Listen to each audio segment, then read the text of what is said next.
কিন্তু আমি বলে যাই, এই মায়ের হাহাকার আপনি কি দেননি ভাবেন আমি জানি না। শহীদ সজলের মা হিসেবে রাষ্ট্রপতির কাছে আবেদন রেখে যাই যে আপনাদের বিচার বিভাগে কি আছে আমি জানি না, কিন্তু আমার সন্তানকে যেভাবে মেরেছে, আমার সন্তানের চেহারা আমি দেখতে পারি নাই, ওর পায়ে কোনো মাংস ছিল না, আমি এখান থেকে এই পর্যন্ত শুধু বডিটা পেয়েছি।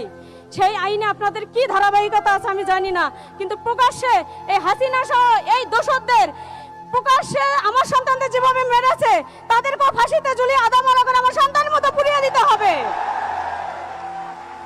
আপনি যদি পারেন রাষ্ট্রের দায়িত্ব নিতে, এই মায়েদের দায়িত্ব আপনাকে নিতে হবে, কারণ আপনি একজন মায়ের সন্তান, আপনি একজন গর্বিত সন্তান। আপনার মাকে গর্ব করে আমি বলি, আজকে আপনি আমাদের পাশে বসে আছেন, আমাদের কাছে দাঁড়িয়ে আছেন। আমার একটা মাত্র সন্তান ছিল, আমার সন্তান দেশের জন্য জীবন দিয়ে গেছে সংগ্রাম করে, কিন্তু আমি সংগ্রামে নেমেছিলাম আমার সন্তানকে সুনাগরিক হিসেবে গড়ে তোলার জন্য। আমি আশুলিয়া নারী ও শিশু হাসপাতালে ক্লিনিং ডিপার্টমেন্টে কাজ করে ছেলেকে আমি ভার্সিটি লেভেল পর্যন্ত নিয়েছি। আমার ছেলে city university textile engineering BSc বিভাগের স্টুডেন্ট ছিলেন, কিন্তু আমার কষ্টটা আমি আপনাকে বোঝাতে পারবো কিনা আমি জানি না। কিন্তু আমি বলে যাই, এই মায়ের হাহাকার আপনি কি দেননি ভাবেন আমি জানি না। মহান আল্লাহ তাআলার কাছে দোয়া করি, তিনি যেন আমাদের প্রিয় বাংলাদেশকে শান্তি, ঐক্য ও সমৃদ্ধি দান করেন এবং সকল শহীদকে জান্নাতুল ফেরদৌস নসিব করেন। ধন্যবাদ। ওয়াসসালামু আলাইকুম ওয়া রাহমাতুল্লাহি ওয়া বারাকাতুহু। এখন রাষ্ট্রে কতটুকু আইন আছে আমি জানি না, কিন্তু আজকের দিনে আমি ইউনো বরাবর, ইউনো স্যার আমাকে ফোন দিয়েছিল, আজকে আমার সন্তানের কবরের পাশে কেউ যায়নি, একটা ফুল দিয়ে যে তাদের বরণ করে নিবে সেরকম আশা আমাদের হয়নি। আমার সন্তানের চেহারাটুকু আমি দেখতে পারি নাই, তাই বলে কি রাষ্ট্রের কাছে আমি এটুকু আশা করতে পারি না যে আমার সন্তানের কাছে রাষ্ট্রের পক্ষ থেকে কেউ যাবে, কেউ দোয়া করবে, এই কবরের পাশে দাঁড়িয়ে বলবে আমার ছেলের জন্য দোয়া করবে, জান্নাতবাসী হবে।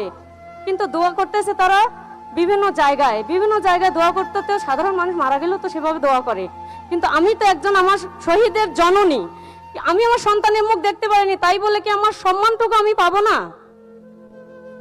আমার সন্তান রাষ্ট্রের আইন অনুসারে সে স্যালুট পাওয়ার যোগ্য কিনা আমি জানি না, কিন্তু মা হিসেবে আমার সন্তান যে দেশের জন্য জীবন দিয়ে গেল, বা বাকি 2000 সন্তান জীবন দিয়ে গেল, এতগুলো সন্তান হাত পা হারাইলো, যারা অংশগ্রহণ করলো দেশের জন্য, অন্তত তাদের জন্য একটা স্যালুট আমি মা হিসেবে দিয়ে যাচ্ছি।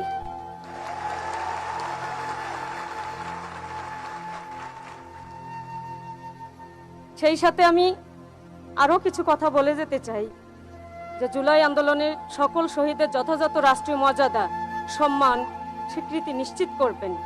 দ্বিতীয়ত, যারা এই হত্যাকাণ্ডের জন্য দায়ী তাদের সুষ্ঠু, নিরপেক্ষ ও দ্রুত বিচার নিশ্চিত করবেন, যাতে ভবিষ্যতে আর কোনো মাকে এভাবে সন্তান হারাতে না হয়। সেই সাথে জুলাই সনদ বাস্তবায়ন করবেন আমার সন্তানদের স্বীকৃতির জন্য।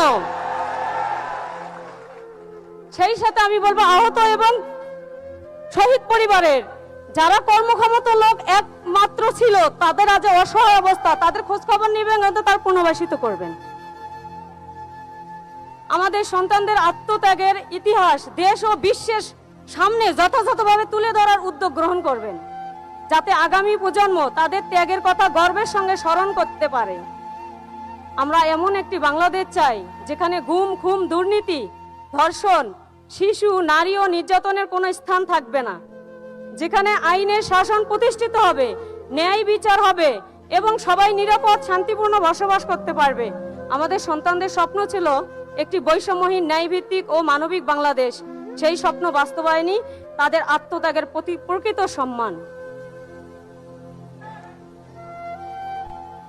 আর সেই সাথে আমি শহীদ সজলের মা হিসেবে রাষ্ট্রপতির কাছে আবেদন রেখে যাই যে আপনাদের বিচার বিভাগে কি আছে আমি জানি না, কিন্তু আমার সন্তানকে যেভাবে মেরেছে, আমার সন্তানের চেহারা আমি দেখতে পারি নাই, ওর পায়ে কোনো মাংস ছিল না, আমি এখান থেকে এই পর্যন্ত শুধু বডিটা পেয়েছি।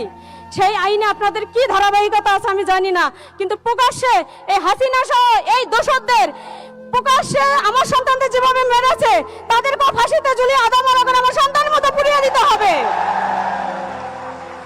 আপনি যদি পারেন রাষ্ট্রের দায়িত্ব নিতে, এই মায়েদের দায়িত্ব আপনাকে নিতে হবে, কারণ আপনি একজন মায়ের সন্তান, আপনি একজন গর্বিত সন্তান। আপনার মাকে গর্ব করে আমি বলি, আজকে আপনি আমাদের পাশে বসে আছেন, আমাদের কাছে দাঁড়িয়ে আছেন। আমার একটা মাত্র সন্তান ছিল, আমার সন্তান দেশের জন্য জীবন দিয়ে গেছে সংগ্রাম করে, কিন্তু আমি সংগ্রামে নেমেছিলাম আমার সন্তানকে নাগরিক হিসেবে গড়ে তোলার জন্য। আমি আসলে নারী ও শিশু হাসপাতালে ক্লিনিং ডিপার্টমেন্টে কাজ করে ছেলেকে আমি ভার্সিটি লেভেল পর্যন্ত নিয়েছি। আমার ছেলে city university textile engineering BSc বিভাগের স্টুডেন্ট ছিলেন। কিন্তু আমার কষ্টটা আমি আপনাকে বোঝাতে পারবো কিনা আমি জানি না, কিন্তু আমি বলে যাই এই মায়ের হাহাকার আপনি কি দিয়ে নিভাবেন আমি জানি না। মহান আল্লাহ তাআলার কাছে দোয়া করি, তিনি যেন আমাদের প্রিয় বাংলাদেশকে শান্তি, ঐক্য, সমৃদ্ধি দান করেন এবং সকল শহীদকে জান্নাতুল ফেরদৌস নসিব করেন। ধন্যবাদ। ওয়াসসালাম।